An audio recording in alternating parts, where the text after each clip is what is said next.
hit next turn. And we can now, our settlers reached the destination that we set it out to do.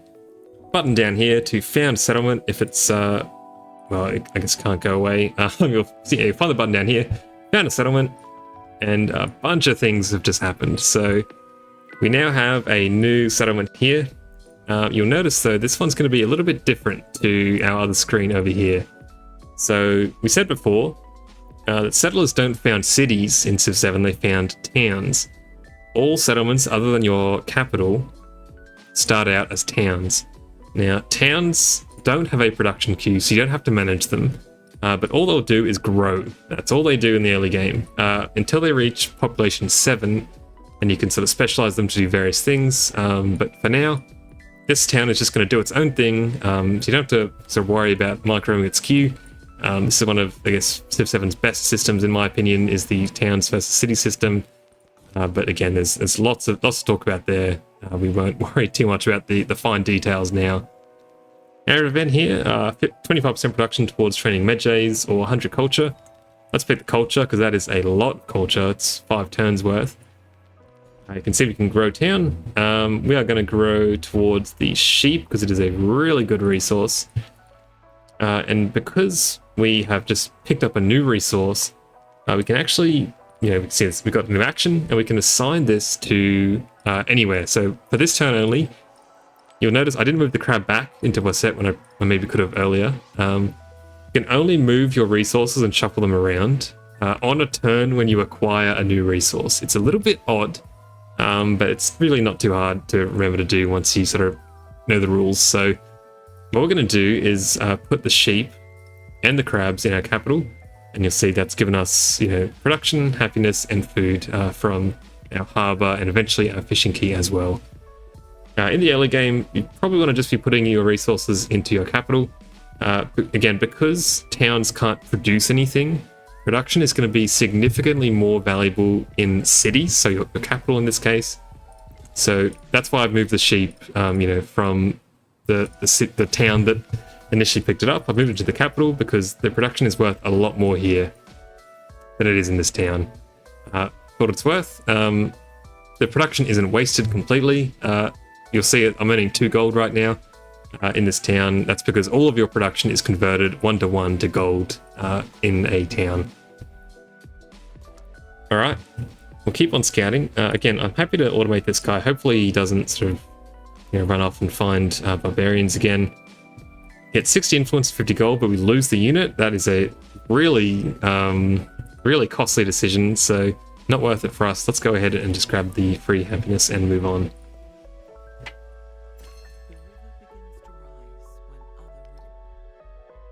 And you'll see we finished our policy here, and a few things have happened. So again, we can, well, let's just pick our civic first. Let's go ahead and finish, or work towards finishing Scales of Anubis. This is our second Egyptian civic here, which will eventually, now we've done that, unlock Light of Amun-Ra, which is quite a powerful civic, and unlocks the pyramids for us as well. So we can grow our city is our next action. Again, I'm just going to keep growing towards these navigable river tiles. You can see we sort of linked up our empire. I should know as well, I should have mentioned before, when we founded this city, because it was within 10 tiles, which is our default trade route range, which you can increase later, but by default it'll be 10 tiles. Because we founded this town within 10 tiles of our capital, we've automatically built a road, and this is one way you can build roads in Civ 7. It's when you found a settlement, it'll automatically create a path that has to go sort of as, not as the crow flies, it has to go over terrain. So if there's mountains in the way, it has to go around the mountains. And this will just make our units will be able to move over these roads a lot easier than they would have before. So keep that in mind. And you'll see we've unlocked our first celebration. So for the next 10 turns, we can pick one of these bonuses because we picked Classical Republic. If you remember, we get culture or production towards wonders. And we aren't making any wonders right now, so we're happy to take the culture. And we get to confirm this. And the other thing that happens when you start a celebration is you get an extra social policy slot. So, we used to just have Charismatic Leader in. Now that we've entered our first celebration, we've unlocked a second slot.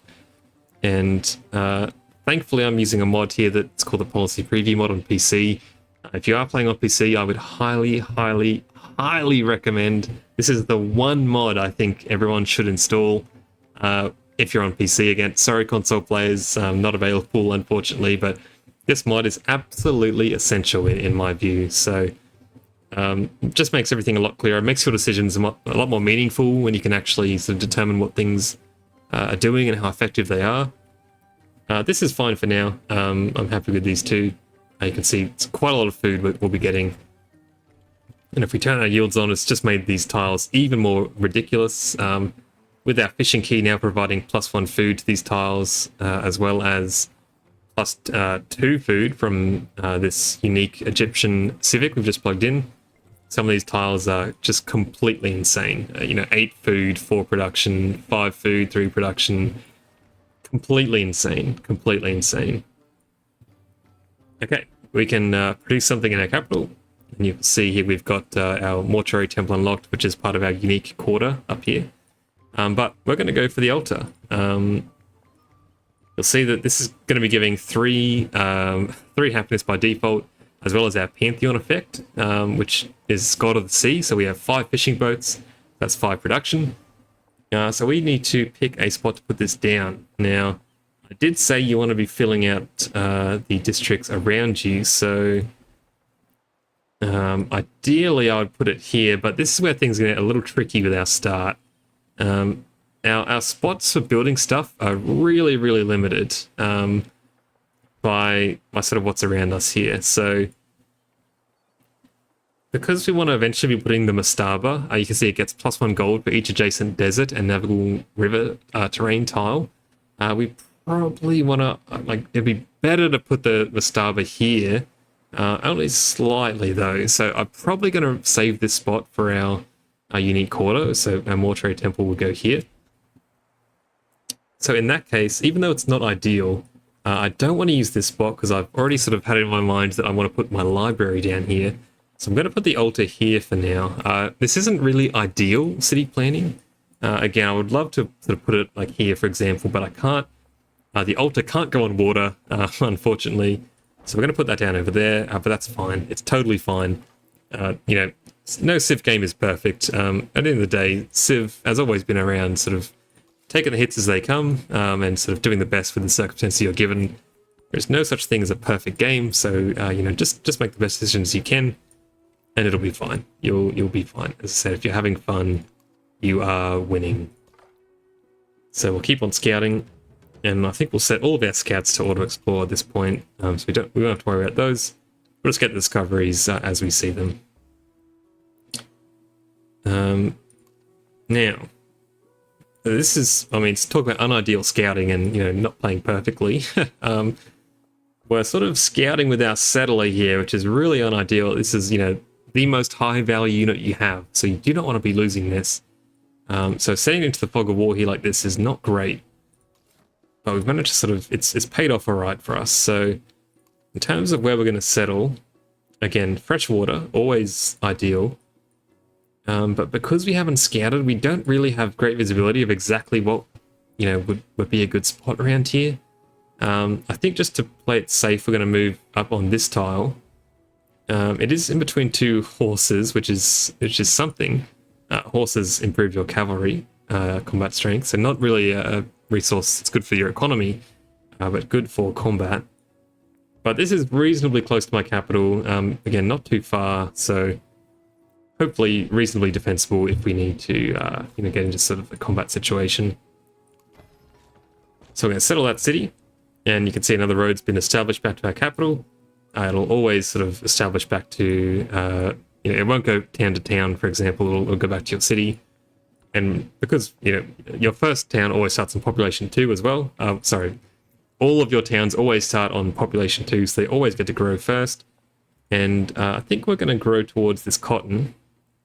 The other strong contender here would be to grow towards this wine, which gives +2 happiness in the capital and +5 culture in the celebration, which is really, really huge.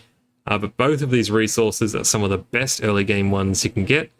Cotton in particular is generally fantastic, but wine is also really, really good. So we're going to move over towards this way, and we'll pick up the horses on the way because we can. And because our borders have expanded a bit over this way, we have just discovered that Jishi is hostile towards us. Well, we did know that actually, but there is a warrior enclosing in on us, so we've got to kind of spring to action here and do something about this. Otherwise, we might sort of lose the city. They might start to pillage these tiles. It's not going to be a friendly time. So in terms of defending against this warrior, we are going to do one very simple thing. Now, up until this point, you'll notice that we've been able to obviously produce units in our capital because it is a city, not a town. But we can still purchase buildings and units in towns. So in this case, we're going to buy a Medjay. So this is going to be our first military unit. And this is as I said before, a very defensive unit. No maintenance, but it has +3 combat strength in friendly territory and doubled when stationed in a settlement that you own. So this is essentially going to be a very, very defensive unit, which is going to help stave off this sort of offensive here, which because we've done such a poor job at scouting and we can't see where the city-state is, we're going to play it safe and we're going to buy a unit in here. Now, the eagle-eyed viewers amongst you would also notice that this is now post-patch and we have these fantastic nested tooltips here, so we'll play around with those, but we'll hit next turn. Command units, we just need to get this discovery here. Food production or influence. In this case, we're going to take the influence, and soon we'll showcase a little bit of diplomacy, I think. Okay, with this Medjay, we are going to scout towards where this warrior was coming from, and we do see 2 warriors, both from Jishi, coming from that direction. That's fine for now. Keep on scouting and keep on searching. Okay, we got writing. We have a narrative choice down here as well. Science or culture. In general, I think, as I said, in the very, very early game, culture is really important to get some of these early civics that can be quite strong. So we're going to take the culture here. In terms of our technology, I'm almost always a fan of going from writing straight down to writing mastery. This gives you a codex, which is... well, I mean, we can look at the nested tooltips here now, can't we? So these are what we call great works, which are required for one of the goals in the Antiquity Age. But all you need to know right now is that they give +2 science, and you get +1 science and science buildings. So if you have the library, it's basically going to give you +3 science straight away, which is pretty substantial in the early game. And considering we're going to want to get this anyway, the earlier we get this science tech, the more technologies we're going to get in the long term, right? So like the earlier we get it, the longer it's going to have to pay off. So let's go straight into the writing mastery. In terms of our production, we can start building the library, or we can start going towards our unique quarter here, which we, in 2 turns, will finish this other civic and we'll have both buildings that we need to finish the quarter. But I do think this library is super valuable, so we're gonna place it down, and this is a decent spot. So this is where we start to get into some city planning basics here. Science buildings have an adjacency to resources, which means that if we place this science building just on its own with no resources around, it has a base yield of +3 science. If we place it over here, you see it's adjacent to the crabs, so that's 1 resource that gives +4 science. We place it over here between these rubies and iron, that is +5. So you're always going to want to be looking for resources and spots where they're all sort of clumped up like this if you want a strong science game. In this case, we do. So we'll place that down. Which means in 3 turns we'll have our library up, and 6 turns we'll have writing mastery. And we'll keep moving around. Now let's go and grab this discovery. And while we do that, we have quite a bit of influence banked up, so what can we spend it on? Well, one very, very powerful thing you can do in the early game is befriend these independent powers. So it costs 170 influence to do so, and once you click that, you'll start to ever so slowly befriend that independent power. Now, you can do this on both friendly and hostile city-states, so these 2 down here are friendly, Megiddo here and Tayoma are hostile. There are pros and cons to both of these. So if you want to befriend a hostile city-state, eventually, if you leave it alone on standard speed, after 15 turns, they'll become friendly. So it's a way to remove that threat off the map. Alternatively, if you try to befriend a already friendly one, in 15 turns, they'll actually ally with you. And so that process will finish a lot faster, whereas it'll take 30 turns total to befriend a hostile power. So, because Susa is a little bit more in the way, and it'll give us a little bit more vision towards Himiko, a bit of a buffer in this sort of area, we're going to stop befriending Susa. So you'll see what I was talking about here. Right now we are getting +2, befriending points per turn, I guess. We need 60 total, and because we're already friendly with them, we start at the halfway mark here. So in 15 turns, we will ally, well, they'll ally with us. In 8 turns, for what it's worth, we'll get a gift. So as a science city-state, they'll give us a little bit of science when we reach this point. And that's befriending independent powers. That's the very, very basics. You'll see here we got a notification that Susa is friendly with us. And we've got a warrior coming towards us. So let's talk about some combat basics as well while we're here. In Civ 7, you've got quite a few actions you can take. Now, if you've played previous games, you'll be familiar with the idea of fortifying, but fortifying in Civ 7 works a little bit differently. Instead of, pressing F or clicking this button and your unit is instantly fortified, when you press this button, the unit will start building these fortifications. So you see they, get out their shovels, start sharpening spikes, doing all these chores you got to do to build fortifications, as we all know. And this will take, by default, 2 turns. So on this first turn, they're just going to be doing nothing. These are still as vulnerable as if they were just standing here doing nothing. But we'll see what happens in 2 turns from now. We get next. So you can see here they slammed into us. Now, you'll notice they took more damage than we did. Another asset to keep in mind here is that this unit is standing in this forest here. So it's what we call a vegetated tile. And when a unit is attacked in a forest, a vegetated tile, they get +3 combat strength. So this tile here is just naturally a little bit defensible compared to where they're attacking from, which is just well, this is rough terrain, I believe. A bit hard to mouse over. This is rough terrain, so it's a little bit different. But for all intents and purposes, vegetated tiles are good on the defense. Keep in mind we put 1 turn towards the fortification, so if we now hit fortify for a second time,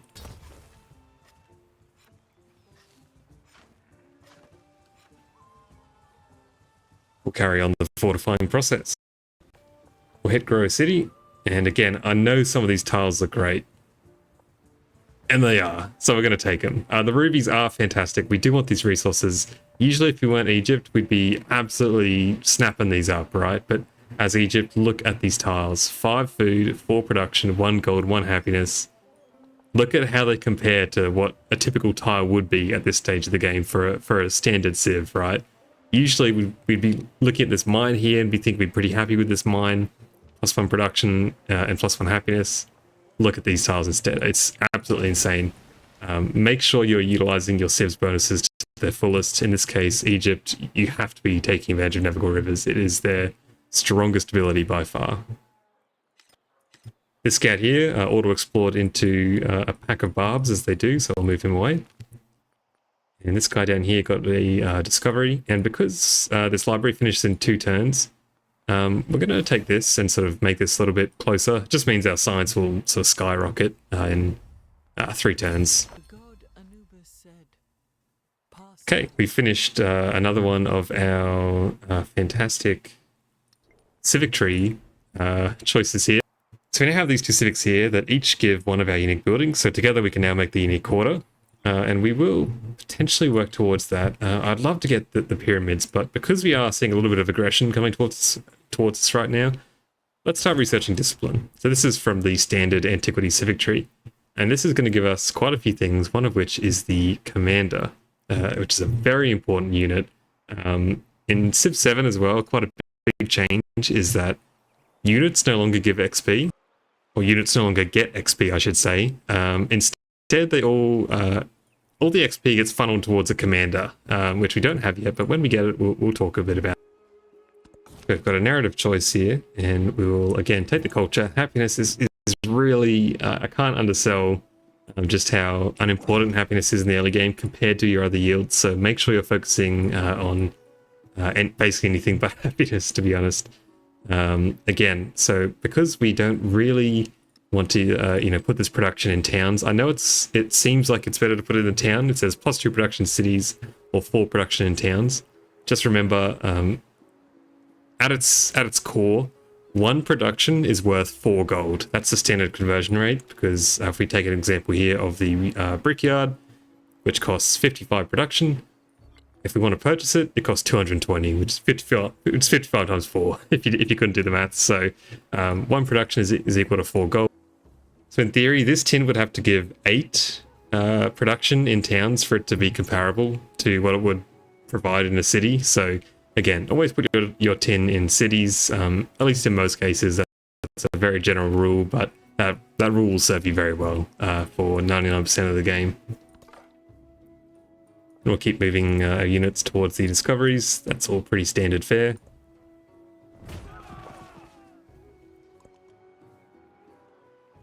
Now, our Medjay is getting kind of smashed here, but because we are in friendly territory, we're able to defend quite well.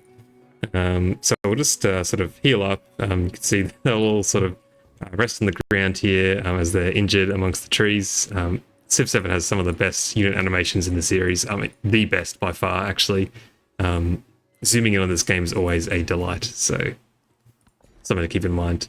We'll go towards this cotton, so we'll pick that up. And as before, we will move this into our capital. You can see our capital is now on 36 production on turn 28, which is absolutely insane. I can't claim much credit for that. That's mainly down to Egypt being really, really, really strong. And our library's finished. So now we have our +5 library up here, +5 science library, which will go up to +6 next turn, and we'll get a codex, so we'll see the jump. But now it's time for our unique quarter, I think. So let's get it down. We've already sort of established that's going to go here. Now, this looks like a much better spot, but it's vitally important for most civs. If you do want the unique quarter effect, which for us is pretty good, it gives you 100 gold when you complete a wonder in that settlement, and it allows you to build your unique great person. So you want to put these together, and to get the effect, you have to build them on the same tile, which is critically important. So let's start with the Mastaba here first, because culture and gold are really good. Just to make sure we don't screw this up, we'll keep them up at the same time. So they're both going to go down to this tile. Again, that'll complete our unique quarter, give us the necropolis, and we'll get our special effects there. And we can look at that then. It visually changes the quarter as well to look usually really, really nice and distinct, which is awesome. We'll keep moving the scout around. We'll probably set him to heal up here, which we will. So this button down here is, gotta undo it now, but this button down here just means that this unit will rest, and in neutral territory it'll recover 10 health every turn, and once it's fully healed it'll wake up and let us move it again. We can move it before then, but we have to do it manually. And we'll hit next turn.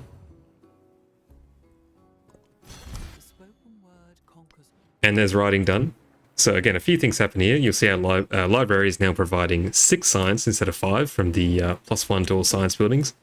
And we have a notification down here that the Great Work Codex has been added to the palace in the settlement of Waset. So if we look at this tab here, the little vase at the Great Works, we now have 1 codex in here that is providing +2 science. So you see our science has gone up to +19, almost double what we started at the start of the game.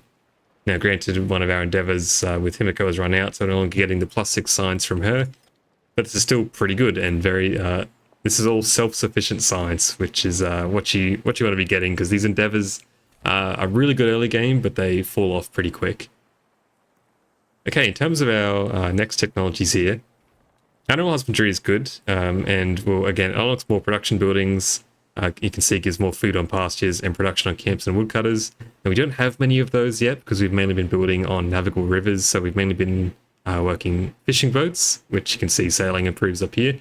But we do want to move ideally probably towards irrigation. Now irrigation importantly gives +1 settlement limit. So right now we have a settlement limit of 3.